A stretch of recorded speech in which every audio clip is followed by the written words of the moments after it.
1937-38 годы 20 века – это годы массовых политических репрессий, которые принесли за собой страдания миллионов людей. За эти годы казахский народ лишился тысяч образованных, умнейших людей. Тоталитарная система с ее тяжелым бременем вместе с казахами заставила испытать горечь потери немцев, поляков, корейцев, греков, чеченцев и других народов. В те нелегкие годы многие народности переселились именно на казахскую землю, начали новую жизнь. К счастью, казахи приняли переселенцев с присущим для этого народа гостеприимством, теплом. Это породило братские отношения. В годы репрессий на территорию Казахстана приехало порядка 1,5 миллиона человек различных национальностей.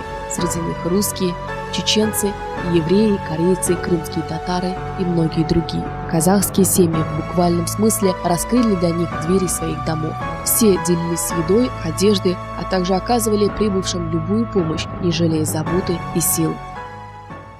Отец говорит, в доме, где есть серп, он полон хлеба, похожий на вкус меда. Мен түсіндім, бәрін де түсіндім. Ерді үйге шақырсаңшы? Иә, ақсақал, біздің үйге қонақ болыңыздар. Келіңдер. Жүр. Тілдеріңіз біздікіне ұқсайды екен.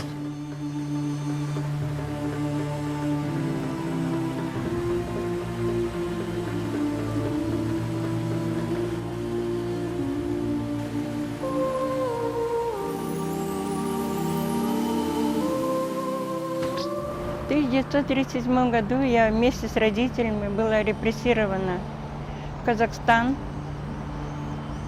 Алматинская область, Барутибинский район, станция Тюмень-Арих. Ехали мы в крытом вагоне, несколько семей. Дорога была очень тяжелая, потому что нас никуда не выпускали. Там наружу дежурили НКВДшники с собаками. Что ели, я, между прочим, даже не помню, ели мы или мы не ели. Выселили, конечно, нас в степь. Степи выселили, а так как ночь была, и люди, чтобы не замерзнуть, они делали так. Центр детей ложили, центр, потом женщины, и так кругом, как юрта, делали, а потом самый такой там руководитель, он их накрывал этими брезентом, и они так до утра это выживали. Утром они все оставались живые. Потом родители рассказывают, что это была степь, степь и шел снег. И считай, даже утром солнца нету, и выжить было очень трудно. Но приходили откуда-то местные люди, они, говорят, шли и на верблюдах, местные люди, и они приносили им еду. Вот, я казах, а вы кто? Мы корейцы. Корейцы? О, Құдайым-ай, бұлардың бәрін қайда орналастыра берді? У нас маленький ребенок. Там все равно уже НКВД уже их не было. Они выселили людей, а сами, значит, куда-то ушли. Еду приносили им, даже камушки, они говорят, приносили белые камушки. Это, оказывается, было курт, да. И вот так они постепенно, значит, выживали. А чтобы где-то ночевать надо, и они рыли себе землянку. Землянку они рыли на несколько семей, потому что один человек это мерзлую землю не мог. И казахское население им помогало. Помогало чем? Они приносили им чай и курт, и лепешки. И мама всегда говорит, лепешки такие были вкусные и горячие. Они потом еще и утром смотришь, вроде людей нету, но есть молоко и лепешка. И вот так мы и выжили благодаря казахам. Мы очень благодарны казахскому народу, что человек, который выброшен в степи, он выжить не может. Я, как кореянка, я очень благодарна всем. Это Казахстан, как говорят, вторая родина. Нет, это моя первая родина. Первую родину не помню, не помню. Я не знаю первую родину. Это моя первая родина. Родина моих детей, моих внуков и моих правнуков. Спасибо, мой Казахстан. Казахстану я желаю процветания. Спасибо, низкий вам поклон.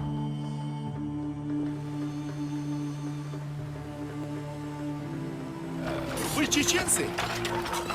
Шешенсіңдер ме? Я председатель колхоза. Почему не слезаете? Дәм тұз тартқан екен. Осы жерді біраз паналаңыздар. О, ағайын, о, бауырлар. Құдай бұйыртса, туған жердің топырағы тартса, соғыс біткен соң елдеріңізге қайтасыздар ғой әлі.